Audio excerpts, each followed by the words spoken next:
Hello मेरे प्यारे दोस्तों, आपका स्वागत है मेरे यूट्यूब चैनल गौतम ऋतु में। आज के इस वीडियो में, आज के इस संध्या में मैं आपको एक ऐसी चीज़ बताऊंगा जो आप वास्तव में सुनेंगे तो बड़े आश्चर्य व्यक्त करेंगे कि क्या इस समय की जो परिस्थिति चल रही है, जो इस समय का जो सिचुएशन है वो काफ़ी विषम परिस्थितियों वाला है। आज पूरे देश में वैमनस्य का भाव है। आखिर ये क्या है, किसकी वजह से हो रहा है, कौन इसके पीछे है, ये सारी चीज़ें मैं आज आपको इस वीडियो में खंगाल कर लाया हूँ और वो मैं आपको इस वीडियो के माध्यम से दर्शकों को, जनता को ये सच्चाई से रूबरू कराने का मैं प्रयास करता हूँ। तो शुरू से अंत तक इस वीडियो में बने रहें मेरे साथ। दोस्तों, जैसा कि आप सभी जानते हैं कि 1 अगस्त 2024 को सुप्रीम कोर्ट के माननीय न्यायाधीश chief justice of India DY Chandrachud ने जो SC/ST रिजर्वेशन का जो निर्णय लिया है वो संविधान के प्रतिकूल है, क्योंकि जो संविधान में जो आरक्षण दिए हैं 22.5% SC और ST कैटेगरीज का, अब उनके भी अधिकारों का एक तरह से शोषण हो रहा है। उसमें क्रीमी लेयर भी लगा दिया है, यानी कि जिस परिवार में कोई सदस्य सर्विस में होगा तो उनके अन्य सदस्यों को सर्विस नहीं में दी जाएगी। लेकिन जैसे ये सब विवाद मुद्दा चल रहा था तो देश के प्राइम मिनिस्टर माननीय नरेंद्र मोदी जी से पार्लियामेंट के जो SC/ST कि जो सांसद है उन्होंने उनसे बातें की और उन्होंने अपना पक्ष मंतव्य रखा कि ये सब जो हो रहा है SC/ST कैटेगरीज के साथ, ये पूरी तरह से अन्याय है और जुल्म है। एक तरह से उनका जीते जागते हनन हो रहा है उनके अधिकारों का। हम चाहते हैं कि ये आप इसकी जो है सुप्रीम कोर्ट जो कमीशन है, जुडिशियल कमीशन है, उससे ये आप बात करें, चर्चा करें और पत्र लिखें और यह बताएं कि ये जो लिया जा रहा है फैसला, ये संविधान के अनुकूल नहीं है। वही हाल में प्रधानमंत्री जी बोलते हैं कि हम ये आश्वस्त करते हैं देशवासियों को जो SC/ST के लोग हैं, और उन्होंने अपने SC/ST सांसदों से ये भी आश्वासन दिलाया है कि जो क्रीमी लेयर की जो व्यवस्था सुप्रीम कोर्ट ने की है, हम कोशिश करेंगे कि SC/ST के लिए जो क्रीमी लेयर का प्रावधान सुप्रीम कोर्ट ने कर रखा है, हम चाहेंगे कि वो निरस्त हो पूरी तरह से। ये बात तो उचित जान पड़ती है कि क्रीमी लेयर प्रधानमंत्री जी हटवा देंगे। क्या उस क्रीमी लेयर के हट जाने मात्र से SC/ST कैटेगरीज के जो लोग हैं, क्या वो अभी भी पूर्ण ईमानदारी निष्ठा के साथ, क्या उन्हें वो अधिकार जो संविधान में प्रावधान किया गया है, क्या ये उनको मिलेगा? यकीनन क्या मिलेगा। इस पर प्रधानमंत्री ने अपनी कोई प्रतिक्रिया नहीं दी है। बस उन्होंने सिर्फ इतना ही कहा है कि क्रीमी लेयर ST/ST कैटेगरी से मैं हटवा दूंगा। ये मैं आपको पूर्ण आश्वस्त करता हूँ। अब देखते हैं कि कितनी सच्चाई है, क्या ये बात सुप्रीम कोर्ट मानने को तैयार होगी। अगर केंद्र सरकार चाहेगी तो ज़रूर वो हो सकता है, क्योंकि कहीं ना कहीं केंद्र सरकार का जरूर हाथ होता है, प्रत्यक्ष या अप्रत्यक्ष रूप से होता है। और उसका जो, क्योंकि आज का जो सुप्रीम कोर्ट है जो मनमानी कर रही है, अपने हिसाब से जो फैसला दे रही है, क्या वे संविधान के अनुकूल है? बिल्कुल नहीं है, क्योंकि वहाँ के जो जज बन गए हैं सुप्रीम कोर्ट के या हाई कोर्ट के, अब वो मनमाना जैसा चाहे संविधान को तोड़ मरोड़ कर पेश करने का प्रयास करते हैं। ये गर्म खबर पार्लियामेंट से आई है, क्योंकि ऐसी वकायत की जा रही है, क्या सच में क्या उनके अधिकारों का रक्षा होगी या नहीं, क्योंकि उन्हें हमेशा से ही मार्जिनलाइज्ड, हाशिए पे उनके अधिकारों को रखा है। सरकार ने 70 आज वर्ष से अधिक समय व्यतीत हो चुका है और इस महीने भी 15 अगस्त आ रहा है और पूरे विश्व में तमाम तरह के वादे किए जाएंगे, पुल बांधे जाएंगे, लेकिन हकीकत जो ज़मीनी स्तर है वो पूरी तरह से खोखली है। वो सिर्फ एक जुमलेबाजी होती है, क्योंकि ये सिर्फ एक राजनीतिक प्रोपेगेंडा है, एक राजनीतिक षड्यंत्र है जो SC/ST कैटेगरीज के अधिकारों के साथ एकमात्र खिलवाड़ है और कुछ नहीं। तो इसका समाधान कैसे होगा, ये पूर्ण रूप से अभी प्रधानमंत्री जी भी तय नहीं कर पाए। मात्र उन्होंने सिर्फ आश्वासन दिया है अपने सांसदों, SC/ST कैटेगरी के जो सांसद हैं उनको भी ये आश्वासन दिया गया है कि वो इस व्यवस्था को जो लागू की है सुप्रीम कोर्ट ने, उसे पूरी तरह से हटाने का पूरा प्रयास करेंगे, क्योंकि केंद्र सरकार ही इस चीज़ को बैन कर सकती है, रुकवा सकती है, वरना सुप्रीम कोर्ट को अब कोई रोक नहीं पा रहा है। क्योंकि जो कॉलेजियम सिस्टम की जो प्रणाली अपना ली है कि अब जज ही जज की नियुक्ति करेंगे, जज ही जज हर चीज़ का फैसला लेंगे, तो संविधान में ये प्रारूप किया गया है कि कोई भी ऐसा कानून या विधि अगर पार्लियामेंट से बनता है, विधायिका से बनता है, अगर वो संविधान के प्रतिकूल है, एंटी कॉन्स्टिट्यूशनल है, तो it must be cancelled completely. इसे पूरी तरह से निरस्त कर दिया जाना चाहिए, क्योंकि उसमें कहीं भी कोई जिक्र नहीं है। ये सारी चीज़ें अब डीवाई चंद्रचूड़ भी टेंशन में नज़र आ रहे हैं कि आखिर अब हम करें तो क्या करें, क्योंकि ये जो फैसला मैंने सुनाया है, पंच जो जज थे वो आज पंचमेल जज हो चुके हैं, उन्होंने ये फैसला सुनाया है, तो आखिर क्यों सुनाया है, किसकी वजह से सुनाया है, कौन इनके पीछे है, ये अभी स्पष्ट नहीं हो पाया है। ना ही अभी कोई आयोग की गठन किया गया है जिससे इसकी भी कार्रवाई, इसकी भी जांच होनी चाहिए कि आखिर इसके पीछे इतना बड़ा जो ये षड्यंत्र रचा गया है संविधान के माध्यम से, सुप्रीम कोर्ट के माध्यम से हवाला देते हुए कि अब एससी कैटेगरी को रिजर्वेशन इन रिजर्वेशन में ही दिया जाएगा, यानी कि जो बंदर बांट पहले से ही था अब उसे और भी ज़्यादा शोषण कर दिए हैं, क्योंकि ये भर्तियां तो पूरी रूप से कर नहीं पा रहे हैं, फिर भी इस प्रावधान के द्वारा उनके अधिकारों का एक तरह से हनन है, पूरी तरह से समाप्त करने जैसा ही है। क्योंकि आज तक रिकॉर्ड है कि जो SC/ST कैटेगरी के जो आर्थिक स्थिति है वो आज तक सुधर नहीं पाई है, शैक्षणिक स्थिति भी काफ़ी ज़्यादा नहीं सुधरी है, क्योंकि उनको बराबर का अवसर या मौका प्रदान नहीं किया जाता है। आखिर ये भेदभाव आज 21वीं सदी के जो विकसित भारत का जो स्वप्न देख रहे हैं, क्या इस तरह से विकसित भारत का स्वप्न जो माननीय प्रधानमंत्री जी देख रहे हैं, क्या ये वास्तव में पूरा होने वाला है या नहीं? मुझे तो पूरा आभास है कि जब तक देश में इस तरह के वैमनस्य भाव उत्पन्न होंगे SC/ST OBC को लेकर, तब तक देश का आर्थिक विकास संभव नहीं है, क्योंकि SC/ST और OBC देश की नींव है, क्योंकि यही सबसे ज़्यादा परिश्रम करते हैं, शारीरिक और मानसिक रूप से परिश्रम करते हैं, लेकिन जो अपर वाले हैं वो इसका खूब उपभोग करते हैं। तो ये जो पूरा एक तरह का जो प्रोपेगेंडा चल रहा है आज देश के अंदर, ये काफ़ी निंदनीय है। सुप्रीम कोर्ट को भी ऐसे फैसले लेने से पहले सोचना चाहिए, विचार करना चाहिए, क्योंकि हर एक फैसले का प्रतिकूल या सकारात्मक असर पड़ता है।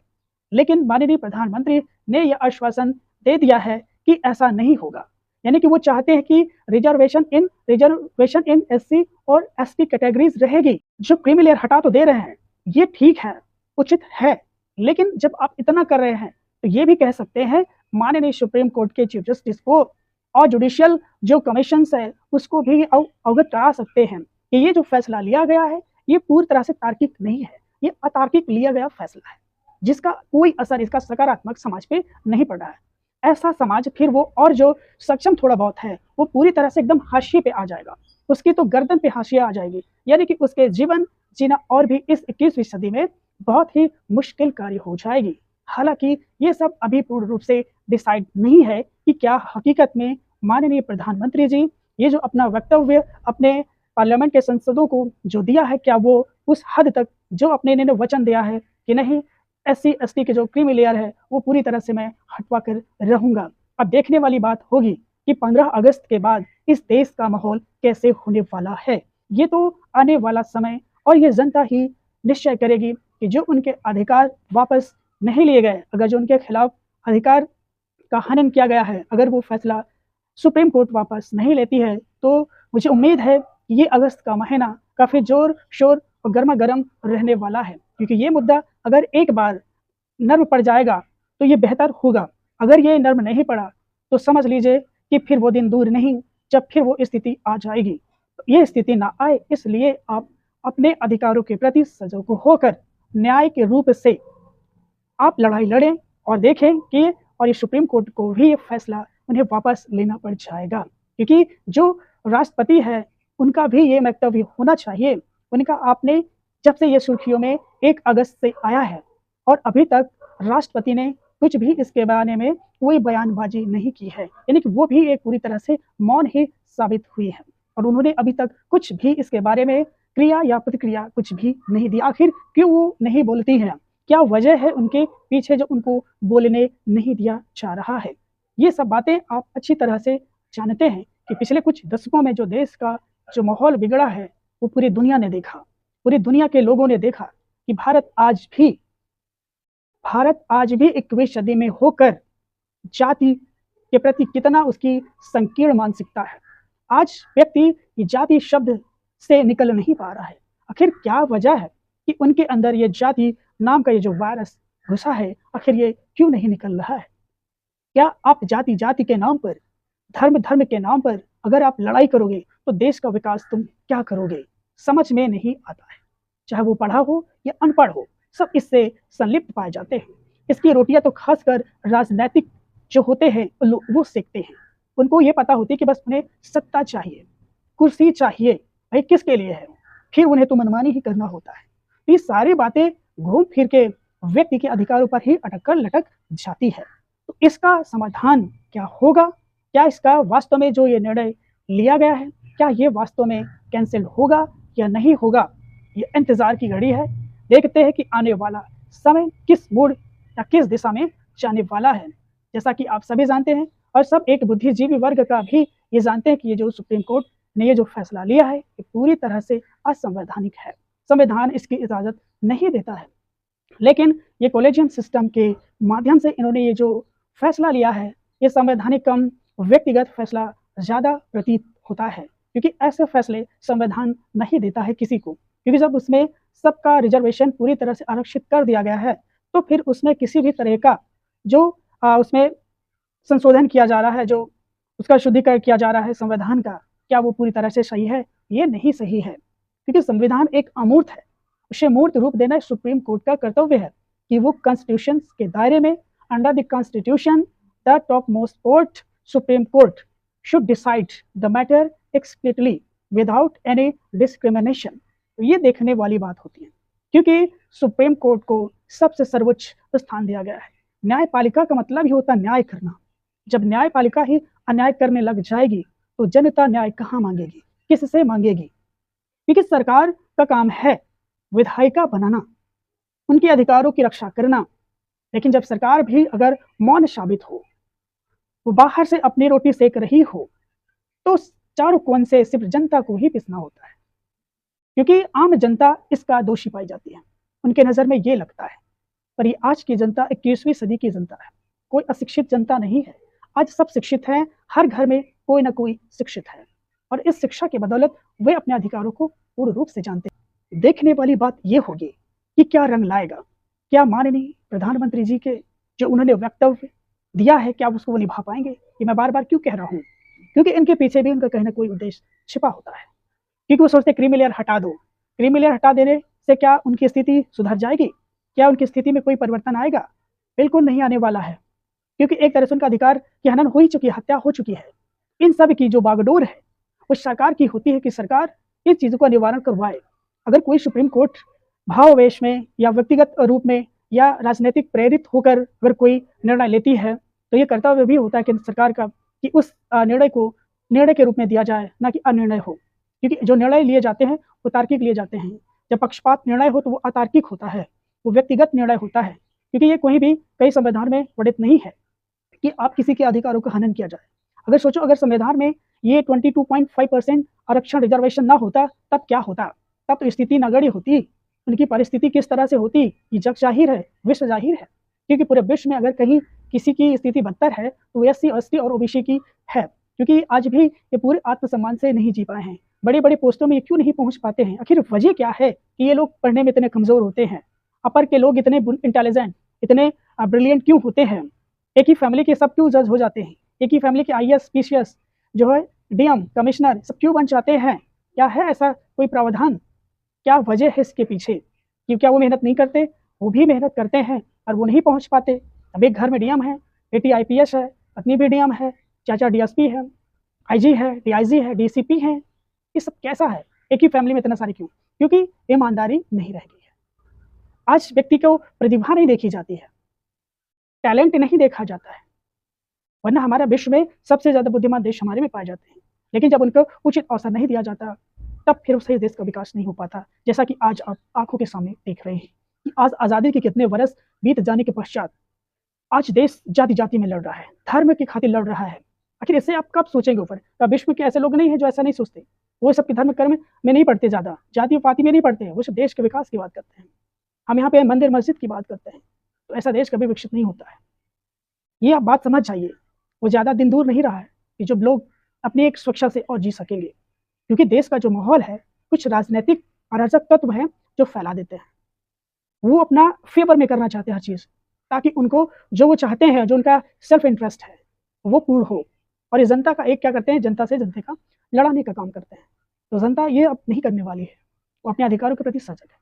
और एक बात फिर बता दे रहा हूँ कि ये फैसला एक दिन सुप्रीम कोर्ट को वापस लेना पड़ेगा, क्योंकि प्रधानमंत्री का हस्तक्षेप नहीं करेंगे तो अगले नेक्स्ट चुनाव में उनके क्या परिणाम होंगे। इस बार आपने देखा ही है कि इस समय कोalition की गवर्नमेंट है, फिर भी इतना ज़्यादा तानाशाही है। अगर पूर्ण बहुमत से आ जाएंगे तो क्या होगा। बात यहाँ सरकार किसी की भी हो, सरकार का काम ही होता है देश का विकास करना, लोगों के आर्थिक स्थिति का विकास करना होता है, शैक्षणिक दर बढ़ाना होता है। ये सब चीज़ों तो बुझा कर जनता का मन नहीं भटका सकते। छोटे छोटे विवाद जो मुद्दा बना देते हो आए दिन ना कोई लोचा, ये सब खत्म करो, देश के आर्थिक विकास करो, लोगों की शिक्षा पे जोर दो, जिससे कल्याण हो देश का। अब देखते हैं आने वाला समय क्या निर्णय देते हैं माननीय प्रधानमंत्री जी और सुप्रीम कोर्ट के सीजेआई, ये दोनों मिलकर अब क्या रंग लाते हैं। देखने वाली बात होगी, बहुत दिलचस्प होगी, इसका फैसला बहुत जल्द होगा। और ये आप देखते रहिए और आप समझ जाएंगे कि वास्तव में देश का जो जनाधार है वो आज जाति पाति से दूर होकर एक उच्च लेवल का सोचें, तभी आप अपने अधिकारों के प्रति सजग हो पाएंगे। तो ये निर्णय छोड़ देते हैं किस पर, सुप्रीम कोर्ट और प्रधानमंत्री यानी केंद्र सरकार के द्वारा। अब देखते हैं कि क्या उस निर्णय को पलटते हैं या नहीं पलटते हैं। अगर पलटते हैं तो ये अच्छी बात होती है, वरना जनता 20 अगस्त को भारत बंद का जो ऐलान किया है, आंदोलन किया है, उसे पूर्ण करे जाएंगे। देश के हर राज्य के जो हाईकोर्ट हैं, देश के सुप्रीम कोर्ट पे यहाँ धरना प्रदर्शन करेंगे, क्योंकि ये फैसला उनको विवश होकर वापस लेना पड़ेगा। दोस्तों ये बात यहीं तक रखता हूँ, मिलते हैं नेक्स्ट वीडियो में एक नई किस्सों के साथ। अगर मेरा वीडियो पसंद आया है तो कमेंट और अपने सुझाव जरूर भेजें। तब तक के लिए मुझे दीजिए इजाजत, नमस्कार।